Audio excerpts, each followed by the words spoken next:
बिस्मिल्लाहिर्रहमानिर्रहीम। अस्सलाम वालेकुम। आज 25 जुलाई बरोज़ जुमेरात हम बात करेंगे दो अहम इशूज़ के हवाले से।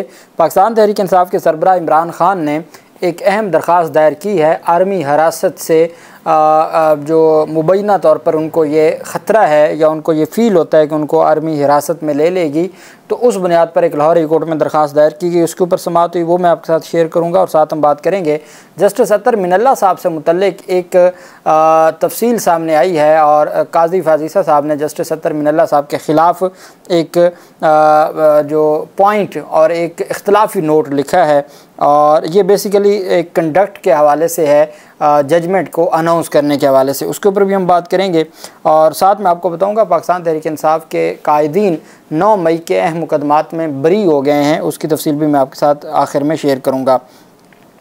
सबसे पहले हम बात कर लेते हैं और आखिर में मैं आपको इलेक्शन कमीशन ऑफ पाकिस्तान की जानिब से जो अहम पेशरफ सामने आई है उसके ऊपर भी हम बात करेंगे। सबसे पहले हम बात कर लेते हैं पाकिस्तान तहरीक इंसाफ के 2 रहनुमाओं, उनको एंटी करप्शन के मुकदमात में नामज़द किया गया था और एंटी करप्शन के मुकदमात में उनको बरी कर दिया गया है। पाकिस्तान तहरीक इंसाफ के अरकान कौमी असम्बली फ़ज़ल मोहम्मद और अनवर ताज, सूबाई वज़ीर फ़ज़ल शकूर समेत दीगर को करप्शन केस में बरी कर दिया गया है। पाकिस्तान तहरीक इंसाफ के रहनुमाओं के ख़िलाफ़ एंटी करप्शन केस अदालत का फ़ैसला आया है। इंसदादे करप्शन के अदालत ने MNA फ़ज़ल मोहम्मद और अनवर ताज, सूबाई वज़ीर फ़ज़ल शकूर, MPA खालिद ख़ान और मोहम्मद आरिफ, ये 2 MNA और 3 MPAs हैं, उनको बरी किया है। एंटी करप्शन अदालत के जज सलाहुद्दीन खान ने समाअत की और फ़ैसला सुनाया और करार दिया कि मेंबरान असम्बली के ख़िलाफ़ मज़ीद कार्रवाई नहीं हो सकती, उन्हें बरी किया जाता है।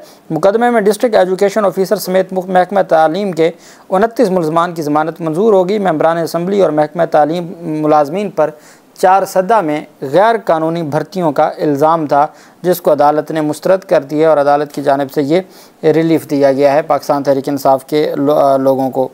9 मई के मुकदमात में एक अहम पेशरफ सामने आई है और उसमें पाकिस्तान तहरीक इंसाफ के रहनुमा हैं, उनको 9 मई के मुकदमे से बरी कर दिया गया है। साबिक वो रुकन हैं सूबाई असम्बली के पीर फिदा एडवोकेट, उनकी बरीयत की दरख्वास्त मंजूर करते हुए उन्हें बरी कर दिया। अदालत ने साबिक MPA की बरीयत के लिए दायर दरख्वास्त पर समाअत की। वकील दरख्वास्त गुजार ने कहा कि पीर फिदा एडवोकेट के ख़िलाफ़ कोई शवाहिद नहीं है, अदम सबूत की बुनियाद पर उन्हें बरी किया जाए। प्रोसिक्यूशन ने कहा कि दरख्वास्त गुजार पर 9 मई को थाना खान राज़िक शहीद की हदूद में तोड़ फोड़ का इल्ज़ाम था, जिसके दौरान निजी और सरकारी अमला को नुकसान पहुँचाया गया। पुलिस ने दरख्वास्त गुजार समेत मुतअद्दिद मुलज़मान के ख़िलाफ़ दहशतगर्दी की दफ़ात के तहत मुकदमा दर्ज किया था और अब अदालत ने 9 मई का ये मुकदमा अदम सबूतों की बुनियाद पर ख़ारिज कर दिया है और ये एक बड़ी पेशरफ सामने आई है और पाकिस्तान तहरीक इंसाफ के लोगों को इसमें रिलीफ़ दिया गया है।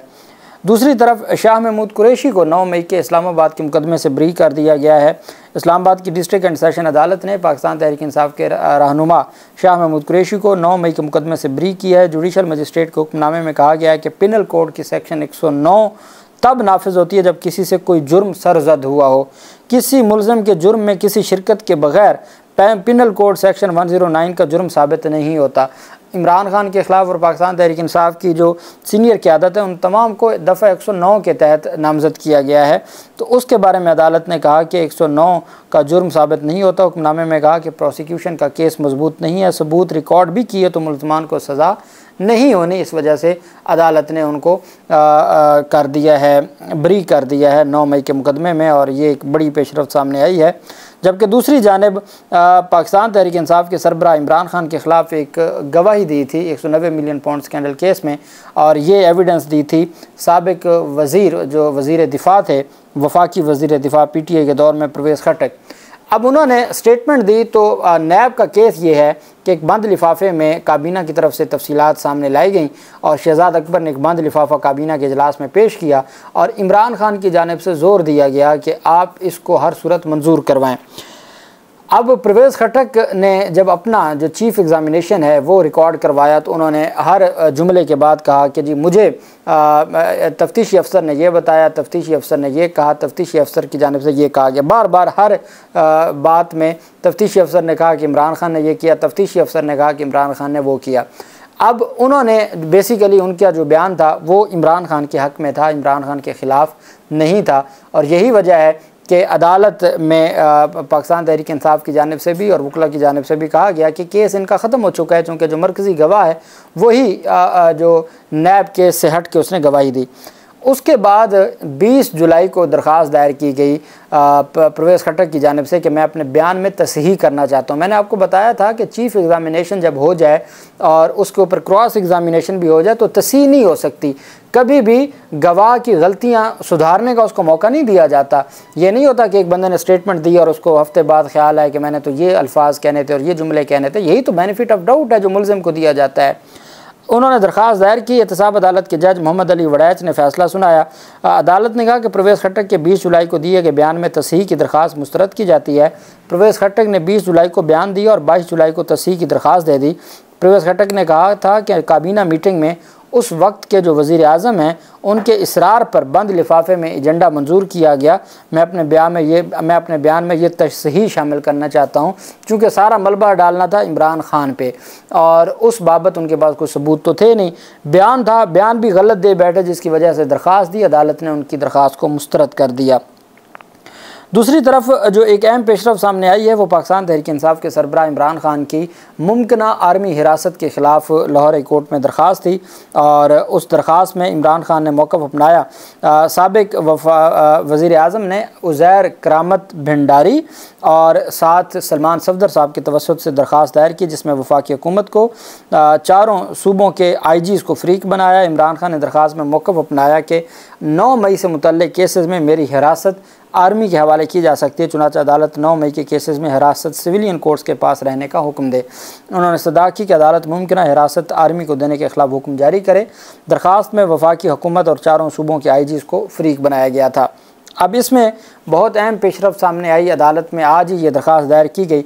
बेसिकली इस दरख्वास्त के लिए वकालतनामा दस्तखत नहीं हुआ था पाकिस्तान तहरीक इंसाफ के सरबराह का, और चूँकि अचानक डिसीजन हुआ कि ये दरख्वास्त हमने दायर करनी है, उनको नज़र आ गया था कि लाहौर हाई कोर्ट से आज अगर तमाम मुकदमात में उनका जिस्मानी रिमांड ख़त्म हो जाता है, मकसद ये है कि जिस्मानी रिमांड ख़त्म हुआ तो ये किसी और मुकदमे में उनको नामज़द करना चाहेंगे और अब इनके पास पंजाब के मुकदमात में तो रिमांड होना नहीं है, तो फिर कहीं ये हिरासत में आर्मी की हिरासत में ना दे दें। उस बाबत इमरान ख़ान ने दरख्वास्त दायर कर दी, लेकिन जो वकालतनामा था उस पर इमरान ख़ान के, चूँकि जब कोई जेल में होता है तो जेल सुपरिटेंडेंट अटेस्ट करके देता है वो वकालतनामा साथ नहीं लगा था और रजिस्ट्रार ऑफिस ने इतराज़ लगाया था और जस्टिस तारिक सलीम शेख साहब ने समाअत की। इतराज़ को बरकरार रखा गया और अदालत ने इतराज़ को बरकरार रखते हुए दरख्वास्त को नाकाबिल समाअत करार दिया कि पहले इतराज़ दूर करें। अब कल पाकिस्तान तहरीक इंसाफ के जो वकला हैं वो दस्तखतशुदा वकालतनामा साथ अटैच कर देंगे और वो साथ ही के समाअत के लिए मुकर्रर हो जाएगा। और अगर कल समाअत के लिए मुकर्रर होता है तो तारिक सलीम शेख साहब कल बड़ा फ़ैसला भी दे सकते हैं। तो अब देखते हैं कि कल लाहौर हाई कोर्ट इस हवाले से कैसे इन तमाम मामलात को आगे बढ़ाती है। दूसरी तरफ हम आ जाते हैं, चीफ़ जस्टिस काजी फ़ाज़ ईसा साहब की जानिब से एक इख्तलाफी नोट लिखा गया। ये 3 रुकनी बेंच था, चीफ़ जस्टिस काजी फ़ाज़ ईसा साहब, जस्टिस अमीनुद्दीन ख़ान साहब और जस्टिस अतर मिनल्ला साहब। उसमें जो फ़ैसला तहरीर करना था वो जस्टिस अतर मिनल्ला साहब ने तहरीर करना था। अतर मिनल्ला साहब ने फ़ैसला तहरीर ना किया और 6 माह गुजर गए। 18 जुलाई को अतर मिनल्ला साहब की जानिब से फ़ैसले का जो ड्राफ्ट है वो काजी फ़ाज़ ईसा साहब को भेजा गया। काजी साहब कहते हैं कि मैंने 19 जुलाई को ही उस पर इख्तलाफी नोट लिख दिया था और मैंने ये फ़ैसला जारी कर दिया। हमने देखा एक दफ़ा मुअज़्ज़ज़ अदालत की जानिब से एक हुक्मनामा जारी हुआ था जिसमें साबिक़ जज जिन्होंने रिटायरमेंट ले ली थी, जस्टिस एजाज़ुल हसन साहब का भी नाम लिखा गया था। अभी हमने देखा कि जब 3 रुकनी कमेटी की जानिब से बात की गई तो जस्टिस आयशा मलिक साहबा का नाम लिखा गया कि चूँकि वो बैरून मुल्क हैं तो उनको वापस बुलाया जा सकता है।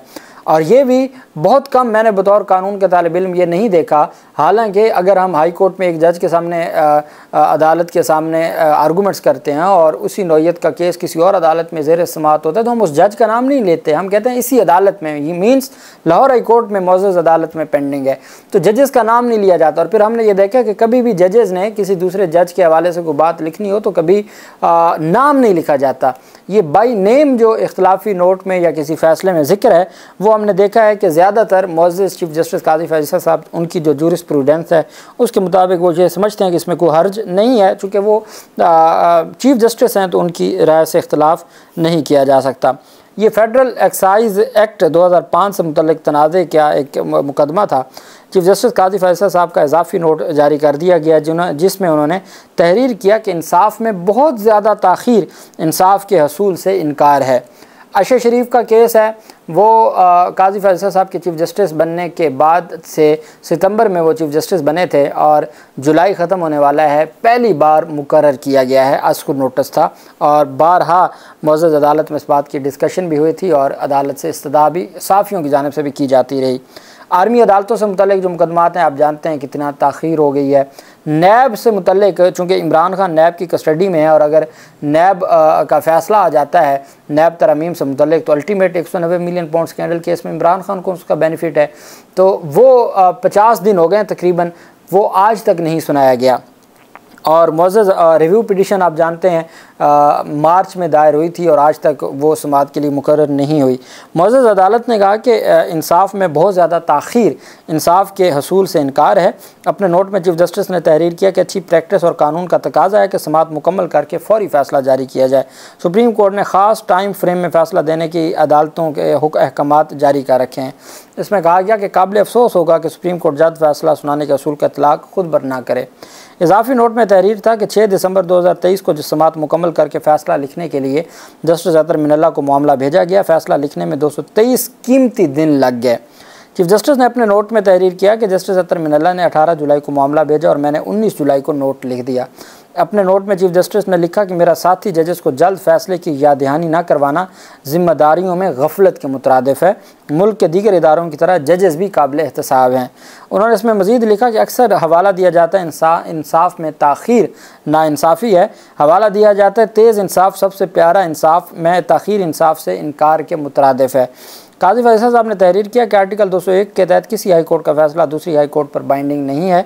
अतर मिनल्ला साहब के फ़ैसले में करार दिया कि एक हाई कोर्ट का फ़ैसला दीगर हाई कोर्ट्स पर बाइंडिंग है। उन्होंने मज़ीद तहरीर किया कि पाकिस्तान वफाक है जिसके हर सूबे की हाई कोर्ट मुकम्मल आज़ाद है। ऐसा आइनी तकाजा नहीं कि एक हाई कोर्ट का फ़ैसला दूसरी हाई कोर्ट पर बाइंडिंग हो। चीफ जस्टिस ने इजाफी नोट में लिखा कि आइन जल्द इंसाफ का तकाजा करता है। जजेस अपने आप को जवाबदेह हैं। जजेस को एहतियात और तुंदही से मुकदमात का फ़ैसला करने की कोशिश करनी चाहिए। उन्होंने वो जो मेन फ़ैसला था वो उसमें तो अतर मिनल्ला साहब के साथ थे, लेकिन ये जो इख्तलाफी नोट लिखा गया और फिर इस इख्तलाफी नोट को जस्टिस अमीनुद्दीन खान साहब ने भी दस्तखत किए हैं। और ये बड़ी दिलचस्प बात है कि 3 में से 2 जजेस ने इख्तलाफी नोट पे दस्तखत किए हैं।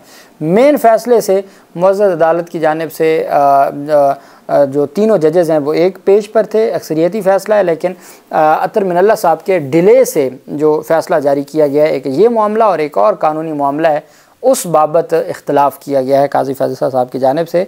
अल्लाह पाक पाकिस्तान का हामी नासिर हो। बहुत शुक्रिया। अल्लाह हाफ़िज़। पाकिस्तान ज़िंदाबाद।